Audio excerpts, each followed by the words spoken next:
Your husband. Oh, I love this part. Your wife waters flowers. I wanna kill her. Virtual reality. Hi, I'm Danny Murphy. And I'm Evan Real. And wow, when they say when they go low, we went Barlow this week. And that reached us to new heights. Oh my God, yes, it did. I don't know if y'all saw on the Virtual Reality Instagram account, but Lisa Barlow sang Fortnite by Taylor Swift. And what you didn't see, which I feel like you guys need to see this. We'll probably have this footage right here, right now. Forever now you're in my backyard. Turn into good neighbors now. Your wife waters Mailbox. waters flowers. Your husband. Oh, I love this part. Your wife waters flowers. I wanna kill her. And for the fourth night, there we were, forever running through you. Sometimes talk about the weather. Now you're in my backyard. Turn into good neighbors. Your wife waters flowers. I wanna kill her.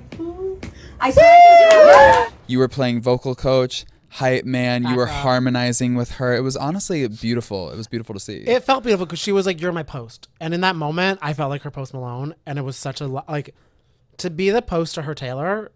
Really, that's everything. Do you identify with Post Malone? Not at all. No. There's some songs actually like Better Now. Yeah, Better Now. And he also has a song where he talks about housewives in a G-Wagon. What? Wow. He talks about housewives? G-Wagon, all the housewives going up. And I'm assuming he meant Bravo Housewives. Wait, was he singing that about Lisa Barlow? Because there was this whole G-Wagon mess on Twitter with Angie K. And wait, it feels like the stars are aligning in a very weird kind of way. Yeah. And like Beyonce and Jay-Z, she has the title for that G-Wagon. Yeah, she does. And she also told us she got a new Porsche. Yeah. So here's some of the things she had to say about the Twitter beef that we started accidentally. Yeah. We're going to be doing that, and we're going to be making sure the wigs look great when we're on Twitter and everything like that, because we have to laugh, because I think it all started when Meredith was in last week with us. She said that she enjoyed Angie more as a WAP dancer. And Angie saw that. And Meredith is very funny.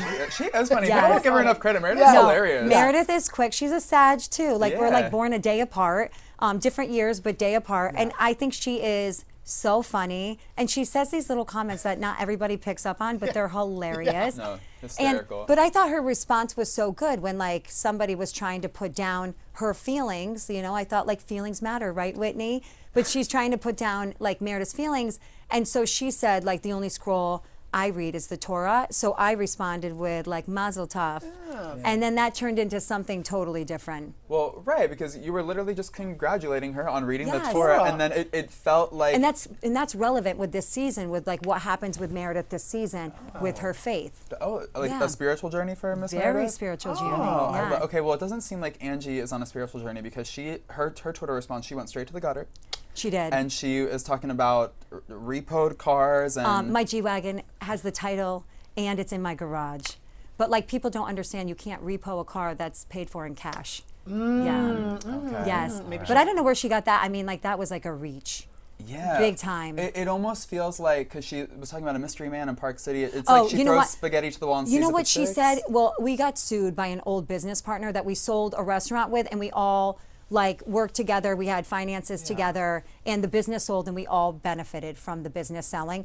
And then, unfortunately, there was a lawsuit that came out of nowhere, and it's, we filed to dismiss it. And so there's no mystery man. It's the person that filed this lawsuit. Oh. And if she understood or even asked me, which she was like, "Oh my God, I'm so sorry you're being sued." And I'm like, "I'm not even worried about it. Don't worry about it. It's getting dismissed. There's you'll see, Oh. But then she took it to another level, and it sounds more like Whitney with her Bringing the Sky season 2 that she's friends with, that I filmed a show with years ago, a pilot for a show. Oh, gotcha. Because Mystery Man does give there's a deeper connotation. There's no mystery man. There's no mystery man. I think she's reaching and pulling things from Monica when Monica was around, because Monica said that to her in Bermuda. So it's now you're saying this, and this is something Whitney would do. I mean, they're sharing brain cells at this point. When she was checking in about the lawsuit, do you think she was feigning concern to try and get information? No, she was feigning concern because she was like, when I went through things last year, it was so upsetting. But I'm like, you don't need to be worried about it. I'm not worried about it. We're not worried about it. We have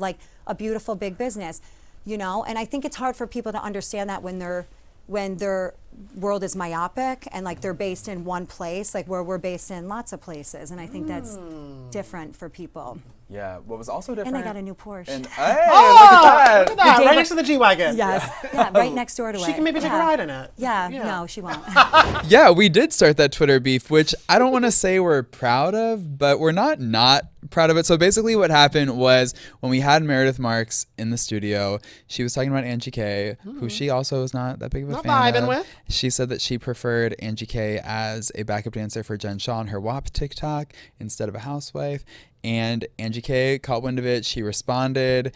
And then it just devolved from there. And then Yeah. Lisa chimed in. It was a whole ass mess. A lot of back and forth, which Angie was upset about that. But what Meg Thee Stallion watches Salt Lake City, so like she could have tagged instead of going low, she could have went Barlow because Lisa Barlow is tagging Post Malone to sing with him. Angie should have said at Meg Thee Stallion, let me know when you want me to dance on your video, and I guarantee you Meg would have had it. So she missed that moment. Yeah, she did miss that moment. Oh, Angie K, if you're listening, next time, go bar low, Text me. not completely low. Yeah, I mean, look, I appreciate Angie K as a housewife. I think she brings the looks. I think she brings the mess, and now she's bringing The scrolls. bringing scrolls, and she's extending her feud with Meredith Marks, which I don't love that for Meredith, but love it for the viewers because it is interesting to see, I suppose. And now she has this new feud with Lisa Barlow, who, I mean, look, Lisa even told us that she thinks that, you know, maybe Angie was starting all these feuds because she was just kind of like looking to make a splash this season. But then again, with Monica gone, maybe she felt the pressure to perform. That's true.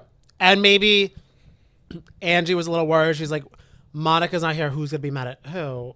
I'll be mad at. She's like, I actually have some people I'm mad at. Because that's the thing where everyone felt about the last reunion for Salt Lake City. No one was able to heal Hill from anything besides the Monica of everything because they only talked about that versus talking about their other stuff. So I think they kind of went into filming this time like, wow, we're all the sisterhood against Monica. Oh, wait. Oh, wait. No. Yeah. I have beef with you for over a year that we just didn't get to talk to because of one reveal on a beach. Well, speaking of sisterhood and hilling, though, the sisters who hilled were Meredith and Lisa. They're on track again, which is honestly so beautiful to see. They were able to come together when cameras were down. Lisa was telling us about a conversation that she had with Meredith on Bluetooth, and her G-Wagon, the one that she owns, has the title to and is safely secured in her garage. And yeah, they got to a good place before cameras went up. So that was nice because obviously, you know, Lisa's fighting with Angie and Whitney, and then Meredith is fighting with Angie, Whitney, and Mary, so they could team up. But before we get into that, when you reflect back on the friendship, are there now red flags? You're like, oh, maybe she wasn't okay. Yes, because Get the scroll. Okay. Oh yeah, You got I'll your get own the scroll. Torah because she needs to pray. But I think what happened is like last year I was sticking up for her vehemently. I was like talking to her off camera, basically helping prep her, but she kept critical things from me. So like Meredith and I have been friends for a long time. We're family friends. Our families are friends. And I think for me, it was like a little upsetting because I'm like, I'm going after Meredith and you could have shared critical information. Like Meredith wasn't the one that started the rumor. Meredith didn't do this. And it all made Meredith look super bad. And I was like, okay, Angie, like you're in the wrong. You owe Meredith an apology. And I kept saying it at my dinner, at my Bezos dinner too. But I think like those are red flags to me. If you're not being honest about your friendship and you're fine with everyone ganging up on Meredith, and you know you're withholding information, I think that's a problem. But like it's a one-sided friendship. If you go back and rewatch, I was always sticking up for Angie. I was always defending her. I was defending her family, her businesses, her husband, her marriage, everything.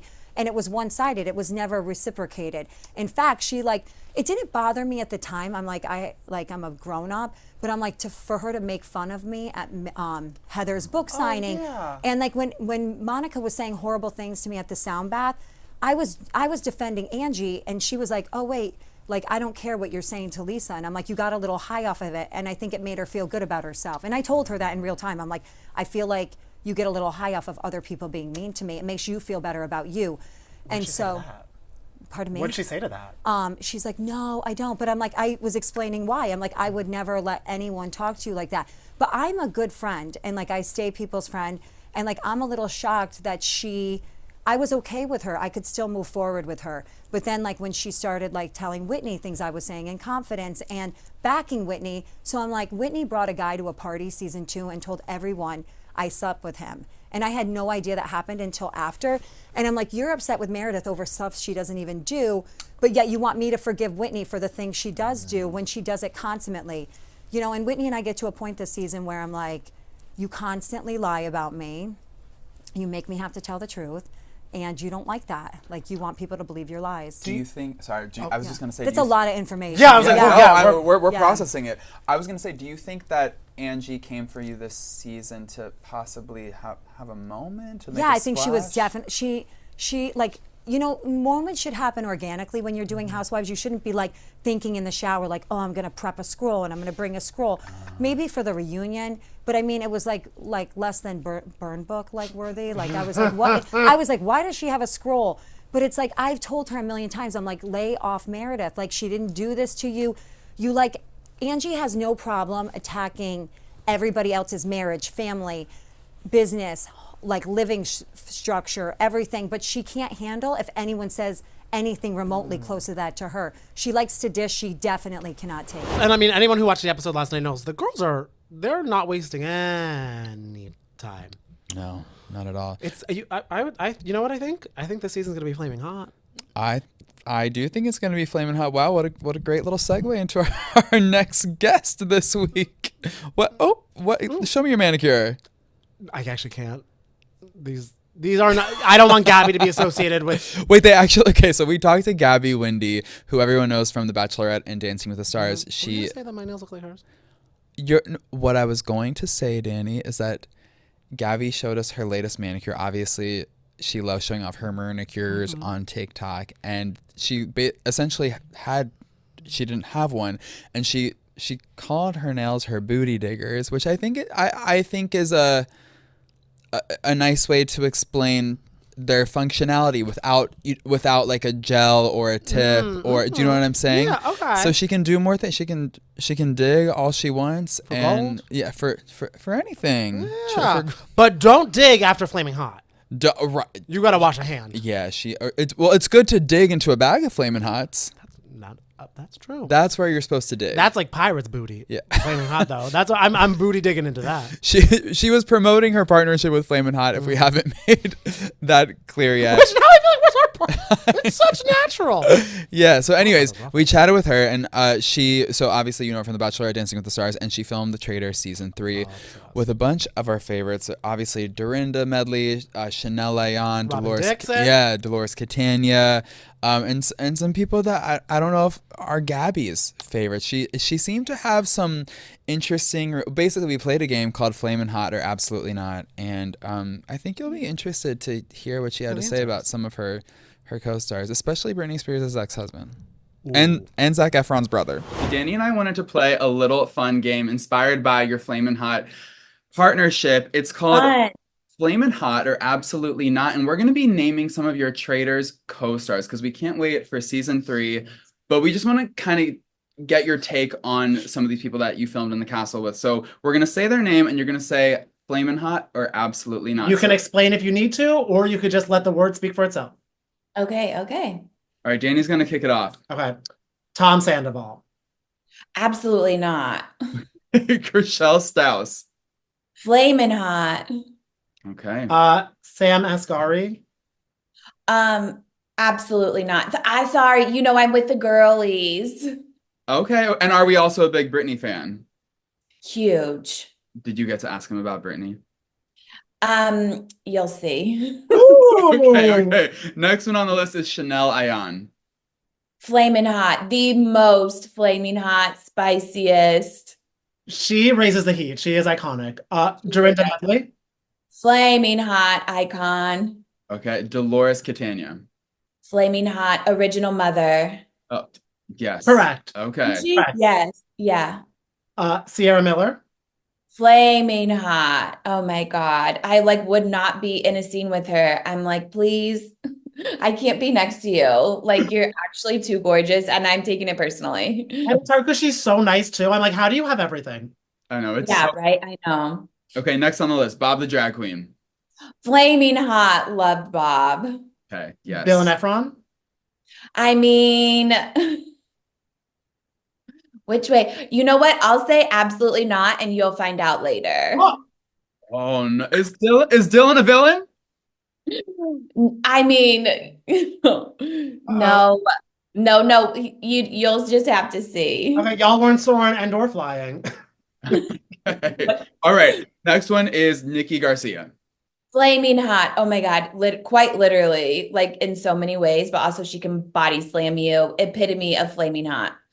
That is true. Love. Okay. Robin Dixon? Flaming hot. So spicy. Oh my Yeah. God. I'm a big Robin fan, so I'm excited to see that she brings some heat to the Traitors. Oh my God. Yeah, she's incredible. And then lastly, your fellow Bachelor Nation star, Wells Adams. Oh my God. Flaming hot, actually. Like, imagine being on that plane just being like, where am I? Like, I'm sitting next to Britney Spears' ex-husband and Zac Efron's brother? Who would you rather sit next to, Britney Spears' ex-husband or Zac Efron's brother? Zac Efron's brother, but I don't even know what he looks like, who he is. So I would just think I'm sitting next to the guy in 22F. You need to take a look at Dylan Efron. Is he hot? He's so hot. Arguably just as hot, or maybe even a little bit hotter than Zac. He's really. You don't think Zac's hot? Which year? Like this year. Haven't I'm into it. Zac Efron, I'm if like, you're the listening, truth? and I know you are. I think you're hot. I like the way you look. I'm into the jawline. Whatever. Like, he has it's back. It's back. Because there was a while it was like he was going through some plastic surgery stuff. Maybe. No. I'm talking about the plastic surgery. I support it. You know I support plastic surgery. You know I love plastic surgery. I support Efron's right to choose whatever he wants to do with his body. Dylan Efron's not doing it for me. Dylan, what is not doing it for you about Dylan Efron? Have you seen his pool pics? He does a lot of shirtless content. It does it for me. It doesn't do it for you. What could he do better, Danny? Danny scrolling through Dylan Efron's Instagram. Oh, well, that's correct. Okay. That's not correct. He was. Okay, and his caption with his girlfriend exploring the mud with his beauty. Like, I want to be with someone who I'm like going through mud with. If he looks like that, I want to get down and dirty in the mud with him. Also, but you did show me like a beard picture, and not that I'm not about a beard, but I don't know if I liked that beard. Look at him; he's so cute there. Doesn't actually do that much for me. Okay, well he obviously didn't do a lot for Gabby, so there is that. But speaking of Zac Efron and his plastic surgery, I'm a big fan of plastic surgery. Yes. Gabby's a big fan of plastic surgery, and she said that she might debut some new boobies at the Traitors season 3 reunion because she's been thinking about a boob job. Ooh. You recently got some filler dissolved, and I also recently got some filler dissolved, and it's my favorite thing to talk about. Tell us about why you felt like you wanted to dissolve your filler. Mine was because it looked like there was a growth underneath my eye. Yeah. Well, first of all, I refilled. So okay. So you defilled and then refill. Okay. You dissolve to refill the lips. But I had tear trough filler once and I got it dissolved because it's like a brick. Yes. Yeah, it's really hard. Lips is like way softer, so I feel like it's less of a risk to kind of like harden like that. But yeah, no, I just wanted to like start over. It had migrated. So it's like I'm pretty open about everything. When Kylie Jenner says she's dissolving, it's to refill. Okay. Let's all get on the same page here. Everyone's lying to you but me. Okay, we love that. Well, in the spirit of honesty, are there any other things with the plastic surgeon you have on the vision board for 2024 or 2025 that you're like, I mean, I'm always debating like a boob job, full disclosure, but it's like Robbie's like, no, don't do it. So we'll see. I don't know. Catch me 2025 Traitors reunion with like, up to my chin. Do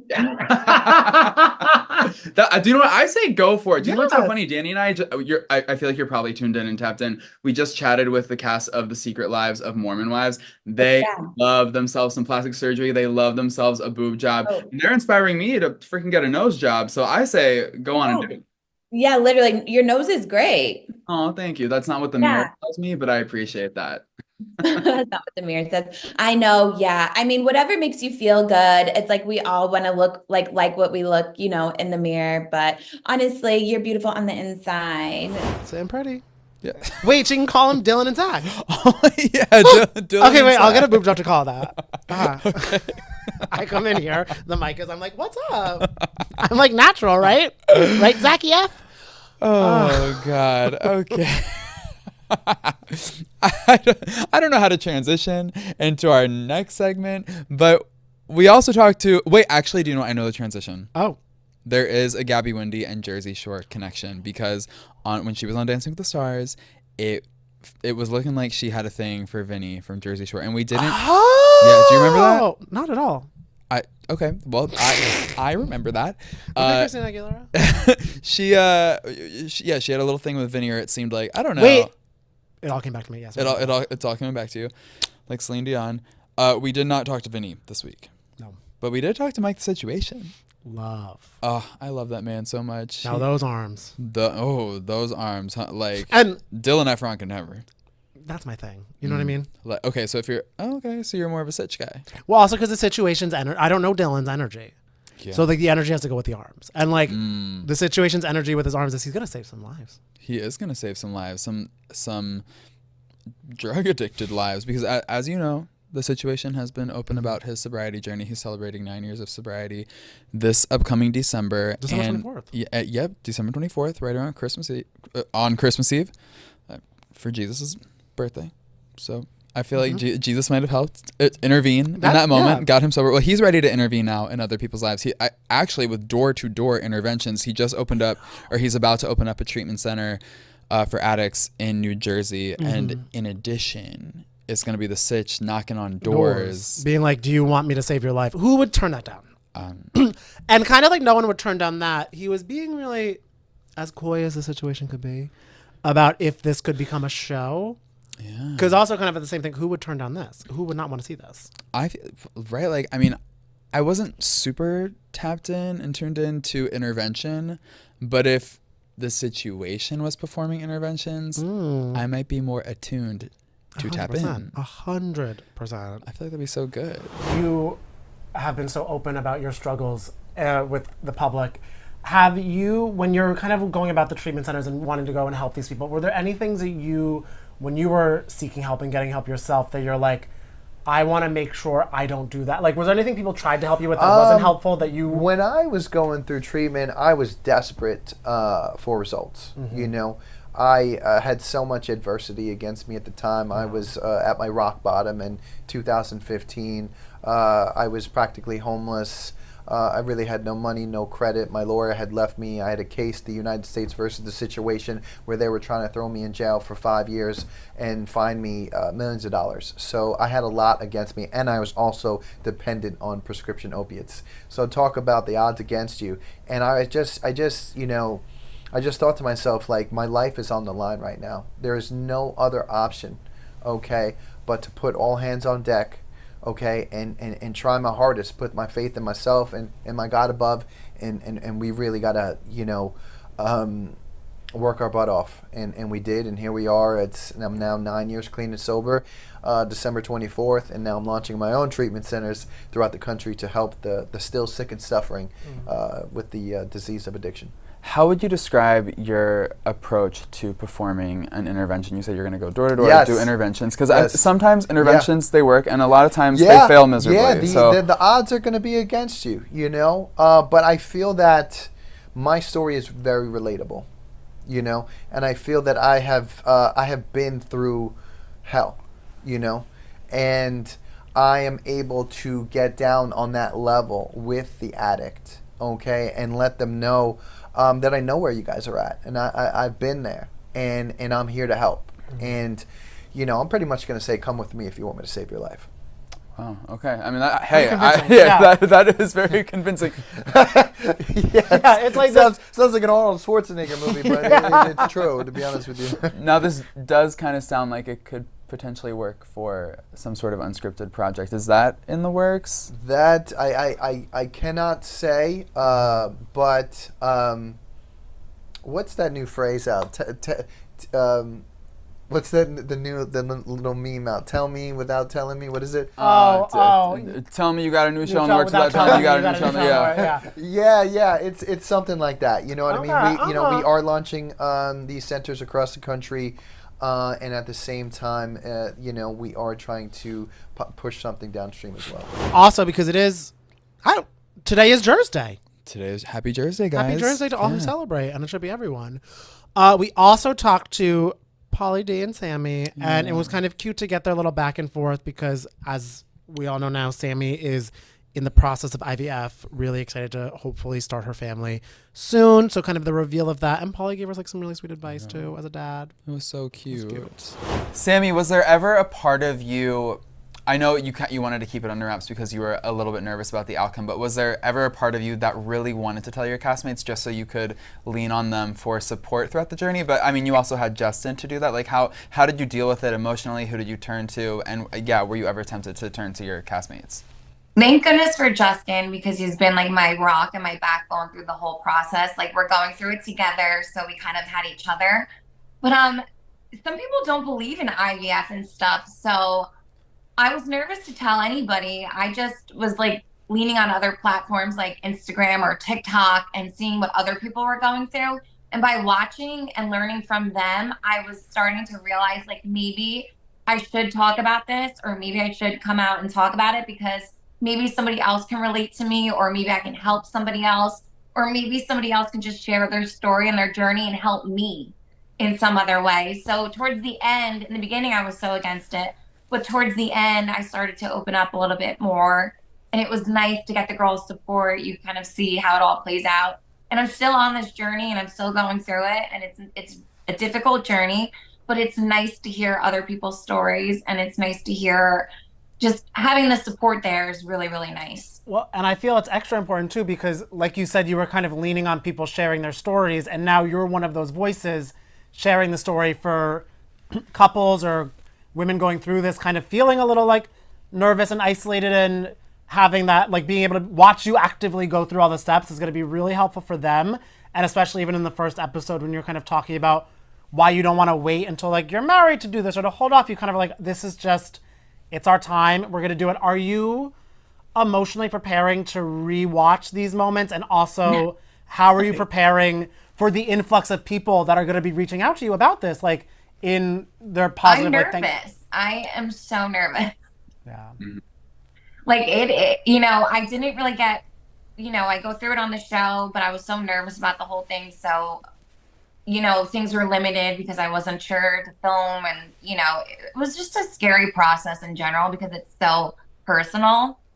I just feel like I'm still nervous to watch it, and I'm still nervous to see what people say. Like, it's a very vulnerable stage in my life, and it still is. Like, I'm still going through it. So it's like, I don't know how I'm going to be watching it. And I think that's why I was so nervous in the first place, because I didn't know if I'd be able to handle it. And also because, you know, what is Jersey Day without GTL? Right. Gym, tan, and laundry. Mm-hmm. You guys can G with us. Yes, we have a virtual reality berries class coming up in New York City at their Chelsea location on September 24th. That's next Tuesday. Next Tuesday.